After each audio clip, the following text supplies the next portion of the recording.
HBL PSL, decade of HBL PSL, 10 साल हो गए हैं जी पीएसएल को शुरू हुए, और इस मर्तबा का पीएसएल ड्राफ्ट पिछलों से काफी डिफरेंट था।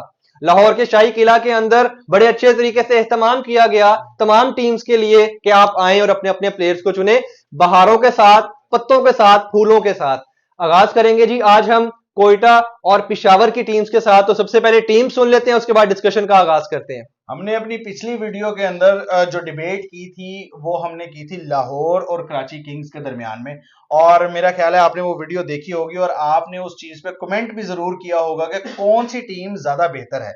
अभी हम जिस दो टीमों के बारे में बात करने जा रहे हैं ये है सेकंड मोस्ट फेवरेट, आप इन्हें कह सकते हैं कि ये जोड़ी है जिसके दरमियान में जब भी मैचेस होते हैं तो सबसे ज्यादा व्यूवरशिप मिलती है। जी हाँ, मैं बात करने वाला हूं कोयटा और पेशावर के दरमियान की। जल्दी से मैं आपको कोयटा और पेशावर के टॉप प्लेयर्स के बारे में बता देता हूं, उसके बाद हम इस पे डिबेट करेंगे। अगर मैं बात करूं कोयटा ग्लैडिएटर की तो फहीम अशरफ, फिन एलन जिनका ताल्लुक न्यूजीलैंड से है, Mark Chapman, Ibrar Ahmed, Mohammad Amir, Rilee Rossouw और अकील हुसैन, साउथ शकील और मोहम्मद वसीम जूनियर। और अगर हम इमर्जिंग प्लेयरों की बात करें जिन्होंने पहले भी अपने बल्ले से बहुत ज्यादा मुतासिर किया, पर्सनली मुझे बहुत ज्यादा पसंद है, अल्लाह करे इस बार भी वो अच्छा करें, वो है ख्वाजा नाफे। और बॉलिंग की अगर बात करें तो कायल जेमिसन इनके पास और खुरम शहजाद कोयटा ग्लैडिएटर्स की तरफ से इस बार देखने को मिलेंगे।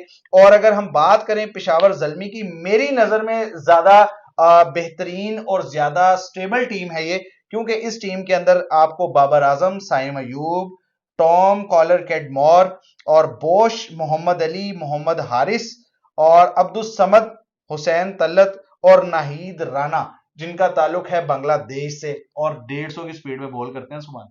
200 की स्पीड पे नहीं सर, 150 की स्पीड। चले 150, मैं तो कहता 200 कर लें, कोई जरा स्पीड थोड़ी बढ़ा बढ़ू लेते हैं, ये छोटा सा स्पीड है। पे मैंने इसलिए इतना ज्यादा जोर दिया है, उसकी रीजन ये है कि पेशावर ज़ल्मी की टीम मेरे नजदीक ज्यादा बैलेंस और ज्यादा मजबूत है। आप क्या कहते हैं? देखें जी, पेशावर मेरी सेकंड फेवरेट टीम है पीएसएल के अंदर। लाहौर के बाद मैं पेशावर को सबसे ज्यादा सपोर्ट करता हूं, और मैं पेशावर के लिए दुआ करता हूं कि अगर लाहौर नहीं खेल रही तो पेशावर जरूर जीते, अगर पेशावर खेल रही है तो। और इन दोनों में से अगर कोई, सर मेरी दुआएं अभी भी लाहौर के साथ ही हैं। चले, लाहौर, लेकिन लाहौर है जी, मैं पेशावर लाहौर को ही भी पसंद जीतेगा करता हूँ, इंशाल्लाह। मैं पेशावर को भी पसंद करता हूँ। आगाज कर लेते हैं जी कोयटा की तरफ से। तो कोयटा की जो टीम है इसकी सबसे बड़ी खास बात यह है कि 10 साल के बाद, यानी कि 9 साल के बाद कोयटा ने सरफराज अहमद को रुखसत कर दिया है। देखें, सरफराज अहमद की बड़ी कोशिशें हैं, सर्विसेज थी, बड़ी सर्विसेज है, बड़ी उसने मेहनत की थी कोयटा की टीम को बनाने में, और इन 9 सीजन के अंदर मेरा ख्याल है सबसे ज्यादा कामयाब टीम जो है वो सरफराज अहमद की टीम रही है, यानी कि कोयटा की टीम रही है, जिनकी विनिंग परसेंटेज बाकी तमाम टीम्स के मुकाबले में बहुत अच्छी है। देखिए, सरफराज की कप्तानी के अंदर कोयटा ने 4 बार फाइनल खेला है, 1 मरतबा जीते हैं, 3 बार रनर अप रहे हैं, लेकिन कंसिस्टेंट परफॉर्मेंस, यानी कि किसी भी जगह पे फ्लॉ नहीं आया, किसी भी जगह पे कोई कमी नहीं आई। पर्सनली मुझे बहुत ज्यादा बुरा लगा है कि सरफराज अहमद इस वक्त कोयटा के अंदर कोयटा का हिस्सा नहीं रहे, क्योंकि सरफराज अहमद वो वाहिद हस्ती हैं जिनकी पाकिस्तान के लिए बहुत ज्यादा सर्विसेज हैं। और कीपरिंग की अगर बात की जाए तो सुभान one of the finest keeper. नहीं आप नहीं, आखिरी चंद एक अरसे में जब उनकी फिटनेस को लेके सवालात उठने लगे, आप उस अरसे को ना याद करें।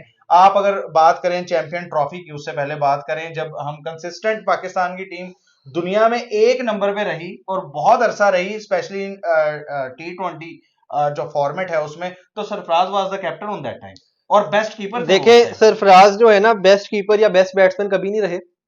उसकी रीजन ये रही है, रहे हैं सुभान। नहीं खैर ये आपकी अपनी एक पर्सनल चॉइस। अगर आप उनको कंपेयर करेंगे रिजवान के साथ, अगर आप उनको कंपेयर करेंगे महेंद्र सिंह धोनी के साथ, तो सर वो वाकई नहीं रहे। तो फिर वो वाकई नहीं रहे। तो रिजवान का भी मुकाबला नहीं है। जब वो कप्तान रहे और कीपर रहे तो देखिए, वो कप्तान अच्छे थे, फाइन कप्तान थे, वो एक अच्छे कप्तानी के साथ उन्होंने अपने करियर का आगाज किया, अच्छी कप्तानी के साथ अपने करियर का इख्तिताम किया। कप्तानी की बात नहीं हो रही, कीपर की और बैट्समैन की बात हो रही है। तो उनसे अच्छे कीपर पाकिस्तान के पास आ चुके हैं, बल्कि दुनिया के नामवर, दुनिया के माने हुए विकेट कीपर पाकिस्तान के पास होते थे। मोइन खान, राशिद लतीफ, पूरी दुनिया जानती है, और वो विकेट कीपर के बादशाह हैं। इवन के धोनी जो है वो मोइन खान और राशिद लतीफ की कीपिंग देख के उसको स्टंट्स नजर आने शुरू हुए, जो टेक्निक्स मोइन खान आज से 10-20 साल पहले यूज किया करते थे। 1 मिनट के लिए साइड में रखते हैं, मोइन खान या राशिद लतीफ। मैं दोनों का फैन हूं, लेकिन राशिद लतीफ।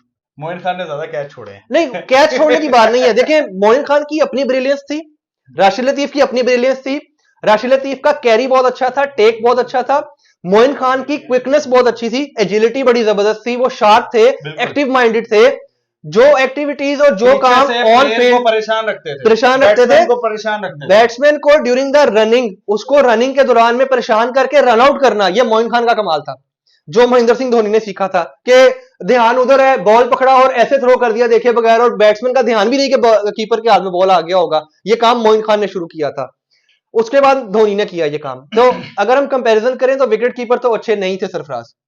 चलें जी, आपने कह दिया जी। रिजवान के साथ कंपैरिजन कर लें तो रिजवान कई गुना बेहतर बैट्समैन है उससे, तो बैट्समैन भी अच्छे बिल्कुल, रिजवान तो ठीक है। तो अब रह गई बात कि सरफराज को निकाला गया, हाँ इस बात से मुझे भी इख्तिलाफ है, इस बात से मुझे भी गिला है कि कोयटा को इनको एजाजी तौर पे टीम के साथ रखना चाहिए था, कप्तान ना रखते लेकिन टीम का पार्ट रखते। इसके अलावा कोयटा की टीम बड़ी इस दफा ना मुझे लगा है कि इन्होंने सिर्फ एक साइड पे एक साइड पे फोकस किया है, थोड़ी सी कमजोर दिखाई दे। जैसे अगर आप इनकी बैटिंग लाइनअप को देखें तो इन्होंने जितने भी बाहर के प्लेयर लिए हैं वो सारे बैट्समैन हैं, जैसे Finn Allen, Mark Chapman, Rilee Rossouw, अब ये तीनों बैट्समैन हैं, ठीक है। फिर इन्होंने एक ऑलराउंडर ले लिया काइली जेमिसन, अब ये जेमिसन भी ऑलराउंडर, बैटिंग ऑलराउंडर है, और इसके बाद इन्होंने लिया जी कुशाल मेंडिस को, ये भी बैट्समैन है। यानी कि आपको लगता है कि कोयटा की टीम के अंदर बॉलर की जरूरत ही नहीं है।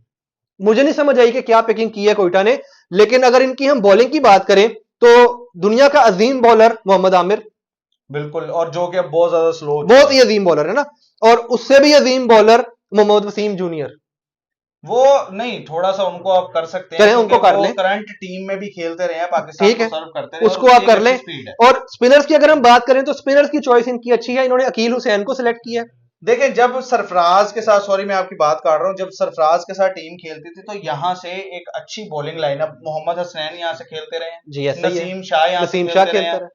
उस वक्त कोयटा की टीम एक बहुत ज्यादा एक कह लें कि बैलेंस टीम थी, और इनकी जो विनिंग एवरेज थी वो भी बहुत अच्छी थी। मगर इस टीम के साथ अब इनकी कैसी विनिंग रहती है? आपको पता है इनकी टीम का कैप्टन कौन है? इन्होंने कैप्टन अनाउंस नहीं किया। अब मैं इनका सेम एज कराची की, हाँ, अब मैं इनका कैप्टन अनाउंस करूं जी, बताएं। मैं यहां बैठ के कैप्टन अनाउंस कर दूं, सऊद शकील, कोयटा का, ठीक है जी।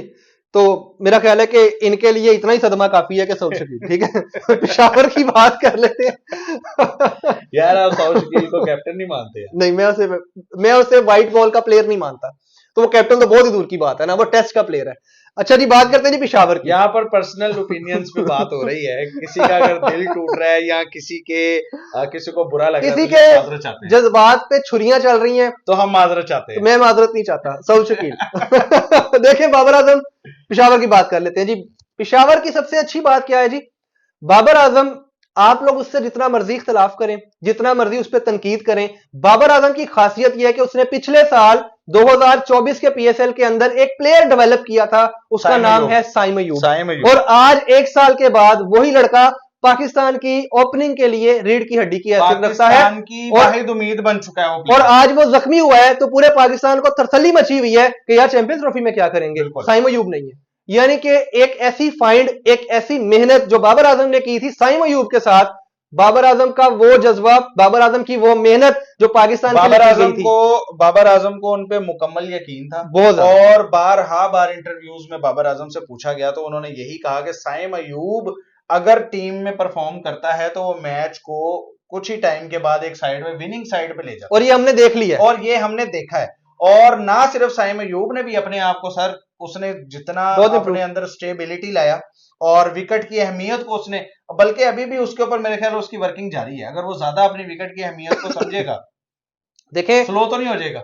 नहीं, एक तो ये है कि उसने एक और चीज जो बाबर ने निकाली है साइम अयूब के अंदर से, साइम अयूब को कभी किसी ने जाना ही नहीं था कि वो बॉलर भी है, ये भी बाबर ने निकाला है, पेशावर ज़ल्मी की तरफ से, और वो ज़ल्मी की ही तरफ से बॉलिंग करता रहा है। देखें, बाबर आजम को क्रेडिट देना चाहिए, उसने प्लेयर निकाला है, ठीक है, ये एक बहुत बड़ी बात है कि उसने कितना अच्छा प्लेयर निकाल के दिया कि आज एक साल के बाद वो प्लेयर पाकिस्तान के लिए बड़ी अहमियत का हामिल है तीनों फॉर्मेट्स के अंदर। अच्छा, इसके बाद इनके पास है जी टॉम कॉल और कैडमोर।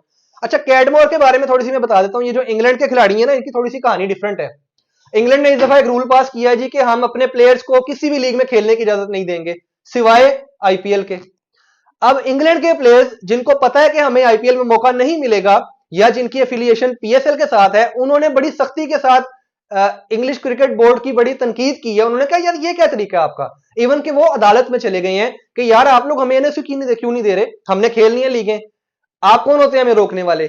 इंग्लैंड के क्रिकेट बोर्ड का ये फैसला था जी कि आप हमारा जो 100 का ड्राफ्ट होता है, जो 100 टूर्नामेंट है वो, और T20 ब्लास्ट के नाम से टूर्नामेंट है, आप वो खेलें। उन्होंने कहा जी हम वो खेल लेंगे, हमने उससे खेलने से मना नहीं किया, लेकिन ये जो लीग्स हैं जिनका दुरानिया सिर्फ 3 हफ्ते है, जैसे पीएसएल 3 से 4 हफ्ते में खत्म हो जाता है, उन्होंने कहा हमने ये जरूर खेलना है, आप हमें रोक नहीं सकते। और देखें, अगर हम बात करें पीएसएल और आईपीएल की, तो डेफिनेटली पीएसएल उतनी बड़ी लीग नहीं है जितनी बड़ी आईपीएल होती है, ये बात हम भी मानते हैं, मगर जो क्रंच आपको पीएसएल में देखने को मिलता है, मेरा ख्याल है कि उतने फाइन बॉलर और उतनी जबरदस्त मैचेस आपको आईपीएल में भी देखने को नहीं मिलते। हाँ। उसकी रीजन ये है कि ये कंपैरेटिवली एक छोटा टूर्नामेंट है, और दूसरा इसके अंदर जो हमारे पाकिस्तान, एक प्यारे मुल्क पाकिस्तान के जो हमारे यहाँ से एक बॉलर की सर जो एक खेप निकलती है, एक फाइन फास्ट बॉलर्स की जो एक खेप निकलती है, और जो फाइन स्पिनर्स की जो खेप निकलती है, उसको खेलते हुए बड़े बड़े अच्छे दुनिया के प्लेयर यहाँ पर परेशान हुए हैं।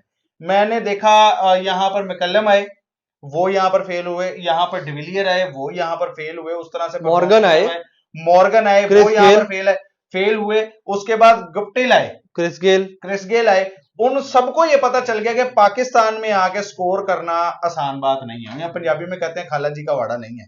अच्छा, और इस बार डेविड वार्नर और विलियमसन आया, और मुझे ऐसा लगता है कि इस बार भी वही कहानी दोहराई जाएगी, क्योंकि हमारे बॉलर्स दुनिया के फाइन बॉलर हैं। अच्छा, इसमें मैं ऐड करता चलूं जी, जैसे पाकिस्तान के पास बॉलर बड़े अच्छे आते हैं, इसी तरह आईपीएल के अंदर इंडिया के पास बैट्समैन बहुत अच्छे आते हैं। और अगर ये दोनों लीग्स के प्लेयर्स एक दूसरे की लीग्स में खेलना शुरू कर दें, यानी दोनों मुल्कों के प्लेयर्स एक दूसरे के टीमों में जाके लीग्स में जाके खेलना शुरू कर दें, दोनों लीग्स की वैल्यू जमीन से आसमान पे पहुंच जाएगी। वैसे तो अभी भी बहुत ऊपर है, लेकिन इनकी वैल्यू और ऊपर चले जाएगी, क्योंकि जब पाकिस्तान के तगड़े बॉलर इंडिया के तगड़े बैट्समैन से जाके खेलेंगे और इंडिया के तगड़े बैट्समैन पाकिस्तान के तगड़े बॉलरों को खेलेंगे, तो उस वक्त मुकाबला होगा बॉल का और बैट का, और ये जो बॉल और बैट का मुकाबला होगा, इसको दुनिया देखना चाहती है।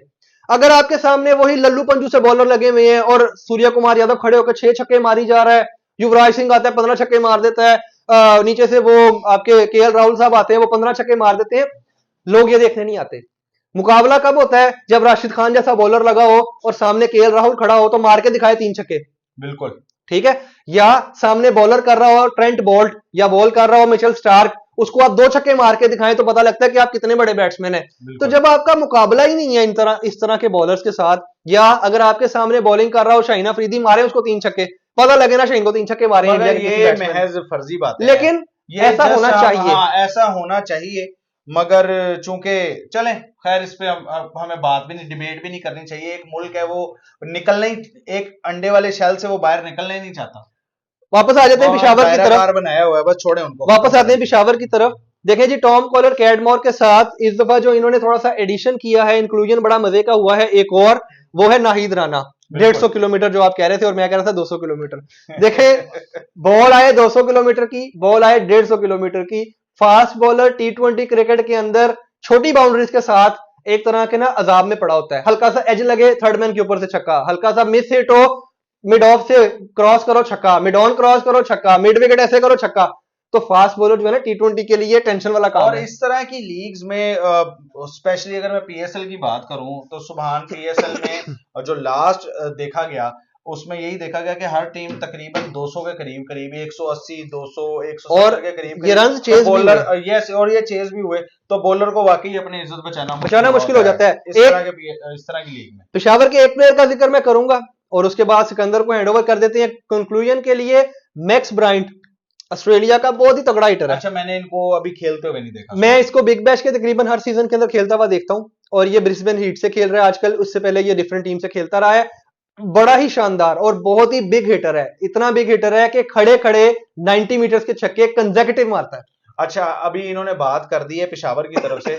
कोयटा की तरफ से मैं एक प्लेयर का नाम लूंगा, और अगर आप लोग इस शो को देख रहे हैं इस वक्त, तो इस बात को याद रखिएगा, ख्वाजा नाफे। ये पाकिस्तानी एक इमर्जिंग प्लेयर है, और ये कोयटा की तरफ से खेल रहा है। पिछली बार शायद इसका बल्ला उस तरह से नहीं चला, मगर मैंने इस लड़के को बहुत ज्यादा फॉलो किया हुआ है, और मेरी बेस्ट विशेस हैं इसके साथ। ख्वाजा नाफे की जब आप बैटिंग देखेंगे, और अल्लाह करे कि ये इस बार अच्छा करके दिखाए, तो आपको डेफिनेटली पाकिस्तानी टीम के लिए एक प्लेयर मिल जाएगा, क्योंकि जिस तरह ये बंदा क्लीन हिटिंग करता है और जितनी मेहनत करके ये लड़का आया है, तो कोयटा ग्लैडिएटर की तरफ से अगर ये बंदा इस बार स्टेबल हो जाता है तो पाकिस्तानी टीम को डेफिनेटली एक T20 के लिए एक अच्छा बैट्समैन मिल जाएगा। मेरे ख्याल सुभान अभी तक के लिए ख्वाजा नाफे के लिए मैं एक बात ऐड कर देता हूं जी। मैं बड़ा क्रिटिकल तरीके से क्रिकेट को देखता हूं, खासतौर पर PSL IPL वगैरह के मैचेस को, क्योंकि मैं प्लेयर्स की क्लास चेक करना चाह रहा होता हूं। जो क्लास बाबर आजम की है, अगर आप लोग बाबर आजम के फैन हैं तो मैं आपको ये कहूंगा कि आप ख्वाजा नाफे की बैटिंग जरूर देखें। जो क्लास बाबर आजम की है, ये वही क्लास ख्वाजा नाफे की है। और ख्वाजा नाफे की ट्रेनिंग ऑल्दो के किसी बहुत बड़े प्लेयर ने नहीं की है, लेकिन एक ऐसे प्लेयर ने जरूर किया जिसने क्रिकेट के अंदर 20 साल सर्व किए पाकिस्तान को, शाहिद अफरीदी। शाहिद अफरीदी ने इन पे बहुत मेहनत की हुई है और इनकी हिटिंग की स्किल्स को इंप्रूव करने के लिए शाहिद अफरीदी भी है, इस लड़के में स्पार्क भी है। इनकी हिटिंग की स्किल्स को इंप्रूव करने के लिए शाहिद अफरीदी, जबकि बैटिंग की जो बाकी ड्राइव्स और कट शॉट्स और पुल शॉट्स को बेहतर करने के लिए ये बाबर आजम को फॉलो करता है। तो बहुत ही शानदार प्लेयर है, मैं भी इसके ऊपर नजर रखे हुआ हूं और मुझे पता है कि ये लड़का स्कोर करेगा। इस तरह के अगर प्लेयर जिस तरह ख्वाजा नाफे है, जिस तरह तैयब ताहिर है, एक ताहिर बेग थे, अभी वो नजर नहीं आ रहे हैं, अल्लाह करे वो जहां भी हो सही सलामत हो। उसके बाद एहसानुल्लाह को जो है अभी फिलहाल मिस कर दिया हमने, और अल्लाह करे वो भी कम बैक करें, जरूर कम बैक करें। इस तरह के जो प्लेयर होते हैं ना, जिनके अंदर कोई स्पार्क होता है, जिनको देख के ये लगता है कि हाँ ये पाकिस्तानी टीम में आके और सर्व करेंगे और बड़ा बेहतरीन सर्व करेंगे और पाकिस्तान को उनका फायदा होगा, हमें उनको जरूर देखना चाहिए। मेरे ख्याल में ये जो लीग्स होती हैं इनका फायदा भी यही है और इनकी खूबसूरती भी यही है कि यहाँ से जो टैलेंट मिलता है उसको हम पाकिस्तान के लिए फ्यूचर में देख सकते हैं। फिलहाल जी हमने डिबेट की पेशावर ज़ल्मी और कोयटा के दरमियान कि कौन सी टीम बेस्ट है और कौन से इन्होंने प्लेयर्स चूज किए हैं। आप भी कमेंट्स में बताएं कि आपकी फेवरेट टीम कौन सी है और इन दोनों टीम्स में से कौन सी बेस्ट और टफ टीम है। पेशावर, चलें, इनकी तरफ से पेशावर है। बहरहाल हाँ पेशावर ही है, अगर ऑन पेपर देखा जाए तो पेशावर ही है, मगर सुभान पता ग्राउंड में ही चलता है, कभी भी कुछ भी कहीं भी हो सकता है, बाबर क्योंकि छोटे छोटे मुल्कों में बाबर बड़ी बड़ी आजम, बातें होती रहती है। साइम अयूब जी गूगली क्रिक को लाइक कीजिए, सब्सक्राइब कीजिए, ये वीडियो पसंद आए तो इसे ज्यादा से ज्यादा शेयर कीजिए। नेक्स्ट एपिसोड तक के लिए अल्लाह ने के बाद।